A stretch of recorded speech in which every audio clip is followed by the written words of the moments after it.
Salut tout le monde. Dans cette vidéo, on va parler des opérateurs de comparaison. Donc, on va commencer par la première. Comme le premier opérateur, ça va être le égal. Et là, je vais vraiment comme vous parler de une différence qu'on doit toujours faire entre ce signe comme ça. Quand on fait 2, ça veut dire égal. Et un seul, ça veut dire affectation. Ça veut dire affecter une valeur à une variable. OK? Donc, on va lire comme ça. Si on fait force, on va passer comme on met un exemple. Force joueur, on va lui affecter maintenant 200. OK? Au lieu de 100. Avant, on l'a initialisé à 100. Maintenant, on va lui affecter 200. Ça veut dire, si maintenant je fais comme ça, force joueur, il va passer pour 200. Voilà, la console affiche maintenant 200. Par contre, si on se trompe, on met comme ça, il va nous donner un problème. Là, ça veut dire il va écrire quoi? C'est invalide.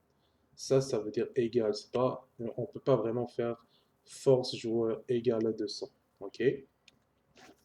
Donc, si on veut vraiment mettre la valeur 200 dans la variable force joueur, il faut juste un seul égal. Ça veut dire affecter 200 à force joueur. Ok, bon, c'est bon pour ce point. On va passer maintenant à parler comme de comment on va voir comme est-ce que c'est égal, est-ce que c'est pas assez égal.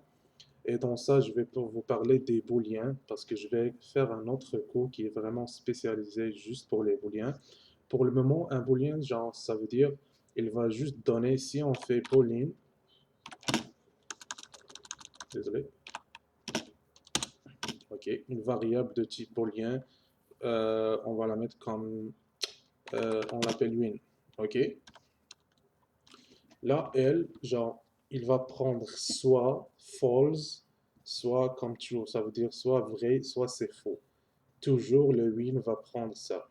So, et si on fait comme ça, win, on lui affecte, il va recevoir, ok, voilà, force, joueur, égale, force, monstre.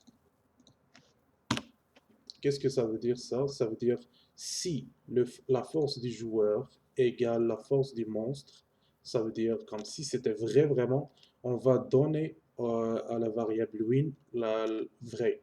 Ça veut dire il va, comme le booléen, ça veut dire il va passer pour vrai. Sinon, si force joueur n'égale pas force monstre, ce qui est le cas, ça va passer pour false. Bien, on va faire comme un test. On va afficher c'est quoi maintenant win. Voilà, voilà. Il a dit c'est faux. Parce que force joueur n'égale pas vraiment force monstre. Ok? Si maintenant on va utiliser le deuxième, si sont vraiment différents. Ça veut dire si force monstre est différent ou égal. Voilà. Ce signe maintenant va faire comme si on fait la lecture de ça. Force joueur n'égale pas force monstre, ce qui est vrai. Maintenant win va passer pour true. Et voilà. On va essayer un autre opérateur de comparaison. Voilà. Ça veut dire est-ce que force joueur supérieure ou égale force monstre? On a force joueur qui égale 100, supérieur ou égale 120, ce qui est vraiment false. Voilà, c'est pas vrai. Si on fait maintenant le contraire, est-ce que c'est inférieur ou égal? Là, il va nous donner true. OK? Donc, il y a de la même chose comme c'est si on fait juste supérieur ou bien inférieur, c'est toujours true, supérieur aussi. Là, il va changer pour false parce que force joueur, elle est moins que force monstre. Et voilà.